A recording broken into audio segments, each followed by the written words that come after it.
Hello, passive listeners, and welcome to another edition of the Actively Passive Investing Show. I am Theo Hicks, and as always, I am back with Travis Watts. Travis, how are you doing? Theo, really excited to be back. We took a few weeks off, and so I'm really excited about this topic, and good to be here. Yeah, so this is Travis and I's first time recording in the new year, even though this will air a little bit later in June. But yeah, it's great to be back, and we've got a fun topic today about the 401 chaoses. The 401 chaos. It's actually a book written by Andy Tanner. It's Plan Words. 401ks, the investment vehicle that is probably one of the most well-known investment vehicles, at least for people who have worked in corporate jobs before, because you're constantly getting, it's kind of constantly getting pushed down your throat to do the 401k plan. And I remember back when I was working in the corporate world, everyone invested in the 401k, right? It was the best thing ever. It was free money, right? All these different things that I'm sure Andy talks about in his book. But Travis read the book, has some highlights he wants to go over today. Of course, before we get into that, Travis, we're not tax professionals. We're not financial advisors. So this is all just our opinions on our experiences with 401ks. And then obviously Travis reading this book. So this is just strictly for educational purposes. But yeah, I'm really excited to talk about it. So Travis, do you want to jump into the takeaways, or do you want to kind of go over maybe the background of the book, why you picked this topic, and kind of what we usually do to start the show? Sure. Yeah. A couple of reasons I really wanted to highlight this book. We've done other books of, Tom Wheelwright and Kiyosaki books and whatnot. But really, these are the books that stood out to me early on as kind of those foundational books that helped me decide what path to go down as an investor. And I think that, to your point, the 401k is widely known in the US, and a lot of folks that work for companies have 401ks. And I think that it's a worthy conversation to be had. I'm not the professional myself, but do check out this book if you want to dive deeper into it. My intention here is to give everyone kind of the spark notes, so to speak, right? Just the high level of a couple things to think about. That way, maybe you don't get too far along the path before you decide that maybe this isn't an account that I really want to have, or what's the best strategy to use this type of account in my portfolio. Again, not being a financial advisor, but a couple relevant points. I read this book early in my 20s. And at the time I had a 401k, but it had a pretty low balance. I had a Roth, a traditional, I had all these retirement accounts. And this goes beyond the 401k, this book. It helps explain how these things came to be, why they're in existence, how the tax code works in relation to them.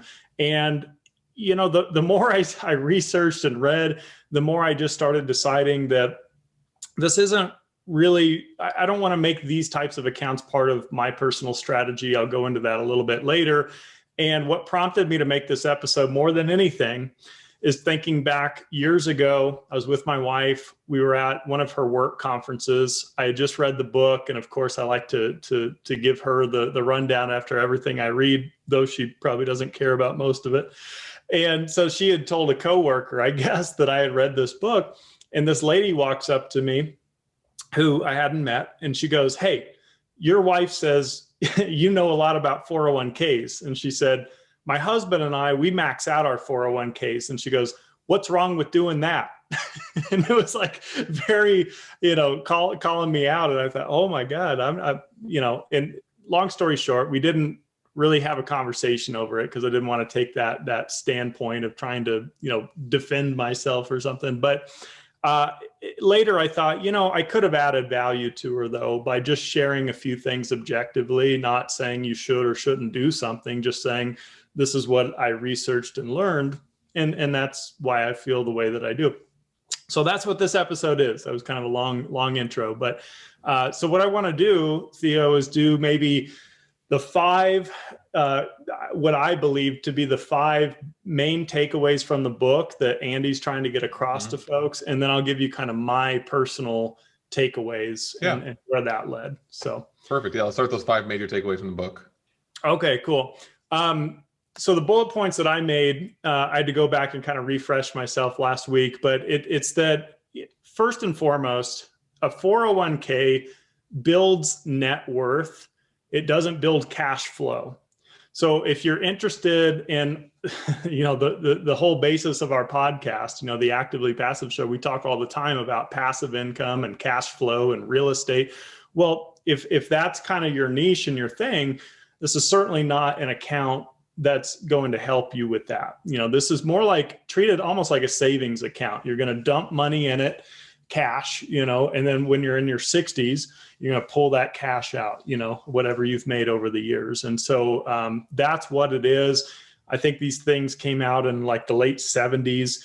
And initially, these were intended to be just one supplemental account in the big picture of having the average American retire. This was not to say, here is the retirement account. This is, like a lot of people treat it today. Oh, my 401k will bail me out one day when I'm in retirement. Not at all. You're supposed to basically have, your pension, Social Security, Roth IRAs, traditional IRAs, brokerage accounts, personal investments, and a 401k. This was just one little tiny piece of the puzzle.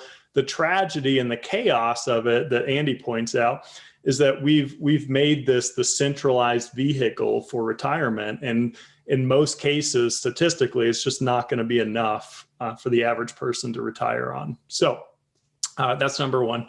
Number two is that, mutual funds, which is notoriously what's in a 401k as far as an investment option, is not going to protect you against a systematic decline in the market. When you read the headlines and the S&P and the Dow Jones are down 5%, really good chance that your 401k is down roughly 5% too, right? Because it's all just tied into the same Wall Street system. So there's not a lot of downside protection like you would have in a brokerage account where you could do a stop loss or something like that. And if things start declining, you're out.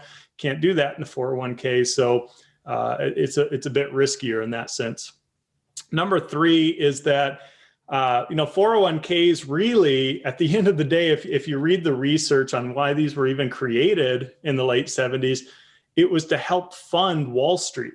It was because Wall Street wanted more of a prop up, obviously, right? They wanted more fees, obviously, right? And so this was a way to get virtually, a ton of Americans, I would probably say the majority, I don't know the real numbers, to participate in the stock market.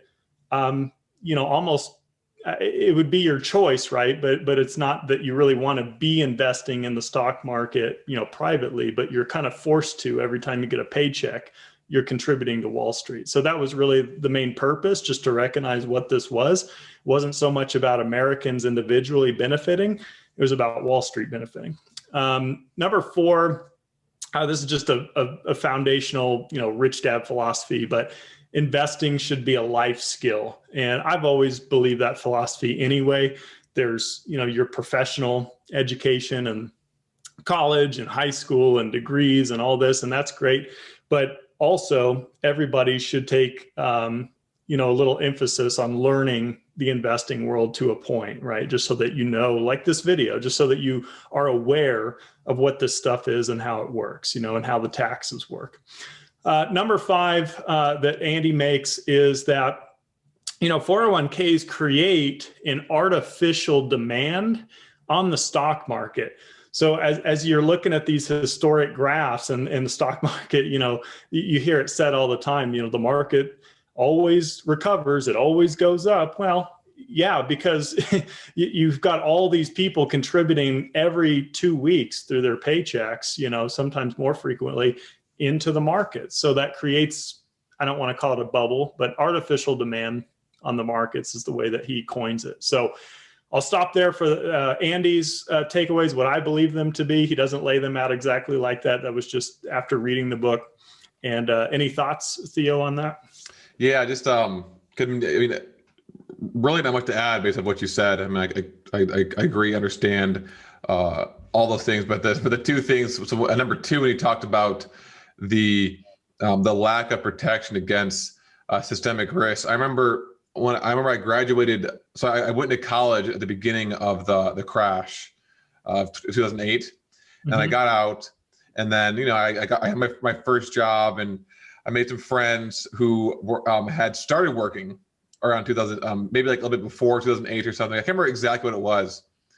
I just remember that they had they'd gone all in with the 401k, right? They put as much as they possibly could. They got the employee match, and it went up. It did really well. And the crash happened, and they said that their 401k got cut in half, and it took them like 5+ years for it to even go back to what it was before the crash even happened. I remember the same thing for like specifically for the mutual fund, the underlying mutual funds. I remember when the crash happened, like the college funds my parents had been saving up for us for 18 years got cut in half like overnight. And I think maybe a few years ago, my sisters finally got back to what it was pre 2008. So when you were talking about that, it kind of brought up those memories. And then number three, when you're talking about the lump sums of cash for institutions, it reminds me of that TV show of Billions. Have you seen that show Billions before? I have not. No. It's like a TV show, and it follows this guy on Wall Street who has this big hedge fund. And one of the plot lines is he's trying to get the police pension fund because he wants to have all that cash and make all those massive fees off of handling all that cash. And so kind of that's what came to mind when we talked about kind of the conception of the 401k. And I figured I didn't know exactly what it was, like why they started it, but kind of what you said, totally makes sense. Yeah. One of the guys that actually helped, make this thing possible and launch it initially has since, in recent news, I think in the last 5-10 years, come out to say basically the same thing Andy Tanner's saying. This has become chaos. This was not what we intended for this to be. This is not supposed to be your one retirement account, and as you know, Theo, and anybody listening, pensions have virtually gone away at this point, and Social Security is taking hits. And so you're likely going to get less in the future than past recipients. And too many people are just relying on the 401k as the only other substitute here. And that's a very scary thing. One other point to your story, Theo, about your friend who said his 401k went down 50%. Think about this. You got a 401k, goes down 50%. So now what do you have to earn on the 401k to get it back to where it was? 100%. Right? I mean, that's just nuts. Like that's a mind trip to me. You actually have to double your money just to get back to where you were, just because you lost 50%. So it's just kind of a weird thought process. But anyway, so I'll go into kind of my three takeaways back when that made me decide to pursue other options, including real estate and kind of making my own retirement account, so to speak. So number one was, as many of you know, the 401k is intended for you to use in your 60s and 70s and beyond, right? And so if you're the type of individual that wants to retire early or use cash flow or investments to help you out in life now or in the near future, obviously not a good account, right? Because you're going to be penalized, a 10% penalty if you pull out the money early, on top of not very advantaged tax situation, which I'll go into, I guess, now. Think of it this way. As I mentioned earlier, most of your investment options in a 401k are going to be mutual funds. Okay. So if I go to a brokerage firm like a Fidelity Investments, Charles Schwab, Janus, whatever, and I buy a mutual fund in a non-retirement brokerage account, and I buy today, it's $10 a share, it goes up to 12, I sell it more than a year later, I have a long-term capital gain. And that has a tax advantage to it. For most people, you're going to pay a 15% tax on that, and it gets capped. For really high income earners, you might pay 20%, and it's capped. And for low income earners, you might pay 0%, according to our current, tax plan. Not a CPA, not a tax professional, just pointing out from a high level, that's how it works. Okay. So if I made that same investment, that same mutual fund virtually speaking. There's usually institutional class and individual class or whatever, but same thing, S&P index or whatever, in my 401k. And I hold it more than 1 year and I sell it, same gain, same increase. And then I pull out those gains, assuming I'm over 59.5, I'll pay up to 37% in tax if I'm a high income earner. With the proposal out right now from the Biden folks that it could go up to where it was before, which is 39.6%. So essentially the takeaway here for anyone that lost me in that conversation is, why would you want to pay double the tax on the same investment you could make privately? You know, I mean, essentially you're just paying more in taxes. And to that point, the 401k, when you pull out the money, it's not until you pull out the money, but whenever that comes, you're paying ordinary earned income tax rates. Okay. So you're taking something that otherwise would have a tax advantage and you're eliminating it and saying, no, I'd rather pay the highest taxes on that. And so Andy points out, he asks the question, he said, when you retire, do you intend to make more income than what you make now or less income? And that's a fair question because people are going to have different responses to that. But for me personally, it was, well, I hope I'm making more money, you know, as an investor, right? I mean, you're compounding and you're making more investments. And so if that's true, then why do you want to take a tax advantage today, defer the taxes to pay higher taxes in the future? Why would you want to do that? You know, so that was one of those foundational things. That was number 2 of my 3 takeaways. And the last thing is this. Quite simply, anyone who's got a 401k knows this, very much a lack of investment options. I think the Market Watch put out an article recently about the average 401k plan in America has 12 investment options, 12. Compared to, again, a brokerage account, you have thousands of options. And then outside brokerage accounts, you know, thousands more of options. You know, you can invest in private companies, and like you and I invest in real estate privately. We have so many things we can put our money in, not 12 options. So it's just simply that when I used to work for a brokerage firm, didn't last very long, but I used to do that.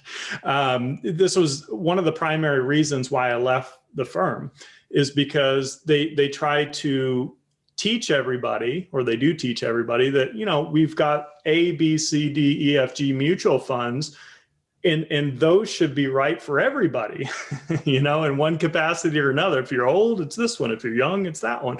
And it just didn't make sense to me. I thought, no, there's so much more to it than just that. And so those were my 3 takeaways. I was fortunate to read that book early, not have a lot in my 401k. So I paid the penalty and I just got out of it. You know, I started opening my own LLCs and trusts and whatnot. And I just did my own private thing and brokerage accounts as well. So with that, any thoughts, Theo? Yeah, I mean, what you said about the taxes is, I remember when I found that out, I kind of was instantly turned off from the idea of the 401k. I was like, this doesn't make any sense. Like, I'm gonna, like, I just didn't understand. I didn't understand the point of it at that, like, at the point of it at that point. And the way you presented it was really nice about how you just take that money that you wish you would have put in the 401k and like invest in basically the exact same thing and pay, you know, half the taxes. And I think another question, as you mentioned, the one question was, do you expect to make more money or less money when you retire? I think another question that I thought about is, do I think taxes are going to be higher now or when I retire? Yeah, and I think they're probably, I mean, again, who knows, but it seems like they're trending higher. And we kind of look at, like, back in the day, taxes were like, you know, 70, 80% or something crazy like that. And like how, you know, 30% is kind of low historically. It's like, well, they're probably going to go up. So why would I kind of forego the most likely lower tax rate now, pull that money out and do whatever I want to with it, as opposed to having it be used, you know, before taxes for these investments, and I pull it out and it's taxed at 70% in, you know, 20, 30 years from now. So that, I mean, when you think about the taxes, that's probably the biggest thing. And I remember all the different packets they gave me for the 401k, the corporate world, never talked about any of that stuff. They just talked about how great it was. the historical increases of the underlying account, funds, and something you're talking about here in a second, which is the employee match and things like that. But never talked about, hey, if taxes go up, you're kind of, or the stock market crashes, you're kind of screwed. Yeah, the whole tax situation right now is very parallel to the conversation around interest rates, right? Like we've seen crazy interest rates in the 70s and 80s, same thing, right? Same as like taxes back then, and now we're pretty near zero. So it's kind of like taking a bet on that. What do you think's going to happen in the future? I mean, we could go negative interest rates, I guess, but we're not going to go negative tax rates, or the government's paying us. So yeah, something to definitely plan for and think about. And to your point, I don't want to make this whole episode seem like we're bashing 401ks. And I'm sure a lot of people are thinking this in their head if they haven't already put a comment on here, but it's, what about the match? Isn't it free money? Isn't that a great idea? Again, I'm not giving anybody advice, but I'll tell you this: if and when I was working for a corporation that offered me a 401k and they offered a good match, 4, 5, 6, 7%, meaning I put in $100, they put in $100. I would always contribute up to the match. When you start going beyond that, that's a whole different conversation about taxes and risks and what ifs and this and that and the other. But I personally always did the match. My wife still has a 401k. She does the match, but she stops right there, and she fully intends on taking this 401k out when she leaves her employer. So again, everybody's different on that, but yeah, it is, I guess you could say, free money. It's take it or leave it. They're either going to give it to you or you're going to forfeit it. That's like 100% return on investment, right? Without really taking any risk, because you put in 100, they give you 100. That's a pretty good investment. So they're not all bad. I don't want to paint the picture that way, but that's definitely a way to look at it, we'll say. And as they were originally intended, this could be a diversification strategy. There is some asset protection to a point inside of a 401k. You do have that company match option. This could just be one of your assets. Basically, think of it that way. That's just one investment that I have. The average millionaire has 7+ income streams. It's not really an income stream, but it's an asset that you could turn into an income stream in retirement. So that's the way I would look at that. And man, I just couldn't agree more with Andy Tanner that investing needs to be a life skill. You don't have to be an expert in all this. You don't even have to read his book, but you just need to understand from a macro level the tax code, the history of some of this stuff, the pros and the cons of these different accounts, because it really is a tragedy when folks finally get it, but they're in their 50s or what have you, and it's shoulda, coulda, woulda, and I wish I never would have done that, and I should have done whatever it is, whole life insurance when I was 18 and all these things. It's better to try to get on the ball early, get to understand how these work. And so you're not in that situation trying to live off a menial Social Security and in a 401k that's not really going to bail you out for more than 10 years or something like that. So those are my closing thoughts on it. Anything else you got, Theo? Yeah, just one other thing. One other benefit that we didn't talk about is the fact that you are able to, at least last time I looked into 401ks, which was a while ago, but I'd imagine it still exists, is their ability to take a loan against your 401k. I can't remember exactly what the interest rate is. Maybe it's like 5% or something. And obviously you have to pay it back, but if you are, and I'm not even exactly sure what the requirements are and what that money is used for. Like, I don't know if you can just take it out and like go on vacation or something. I don't know what it is. But I remember I had the same buddy who's 401k halved. I think he took the max loan at the time, which was $50,000 to invest in real estate. And so obviously, you need to figure out what the requirements are for paying that back. But it kind of reminds me of like the whole life insurance strategy where you can take a loan against it, use that money to maybe do like a BRRRR strategy or a shorter term passive investment strategy. And then once you get that money back, hopefully like doubled or, increased by 50%, you put the original 50K back in there. and then you use the profit plus, another $50,000 loan, and kind of keep repeating that process over and over again. So that's a way to I guess, leverage the money that's in there, but it still doesn't take away everything else we talked about the 401k. But you are able to take loans against it. Yeah, great point, Theo. And, every 401k plan is going to be slightly different. So interest rates might vary. Some people may not have the ability to take the loan out. Others may. Sometimes it's 50% of your vested balance. Sometimes it's 100%. So check with your employer, HR, your plan, if you have one. But I think just from a high level, the takeaway here is that, is it right for you to have a 401k? Is it right to max out your 401k? Is it maybe the right strategy just to do the match on your 401k? These kinds of things. And ultimately, I think it could be a good diversification strategy, as I pointed out earlier, if nothing else, if you have the option to do it. If your employer's not going to match you and circumstances are different, you're not going to stick with that job very long, maybe it's not the right thing for you. But anyway, those are some of the things. The book is 401 Chaos, Andy Tanner. It's out there, and it's a good read if you want to dig a little deeper into it. Perfect. And I guess one more maybe closing thought for me that I thought of is that, it's kind of one of those things where it's like, if you already have your 401k or you've been maxing it out, that's, it's not like the end of the world, right?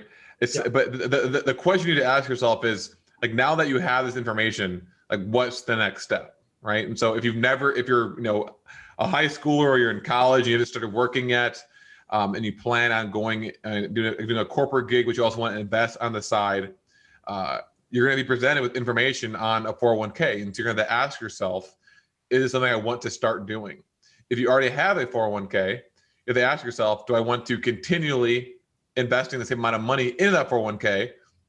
Do I want to stop and maybe start taking loans out against it? Or do I want to pull the money out, take the penalty, and then apply that to something else, right? And so, yes, I mean, as Travis kind of said, like, I guess the idea wasn't to just completely bash on 401ks. The idea is that, the idea was to present information on the 401k so you decide what to do moving forward, not to say, hey, you've invested in a 401k and that's a horrible idea. It's like, no, here's information.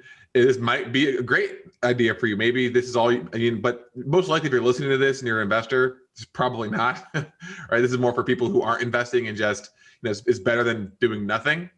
But I guess the main point is that, okay, I have this information. Now what am I going to do? As opposed to, maybe thinking back of, the past 20 years I've invested in my 401k. Like, was that wrong? Was that bad? It's like, no, just that's over. Now, what are you going to do? So, I'm really glad we got to talk about 401ks today. It's definitely an interesting topic, and I definitely learned something from this, specifically about why the 401k started. Because I always wondered, I was like, another thing I want to know is, why do the companies match? Why do they give you free money? I'd be curious to know what's behind that. But anyways, Travis, as always, thanks for joining me today. Best ever listeners, as always, thank you for listening. I guess happy belated New Year, and we'll talk to you next week.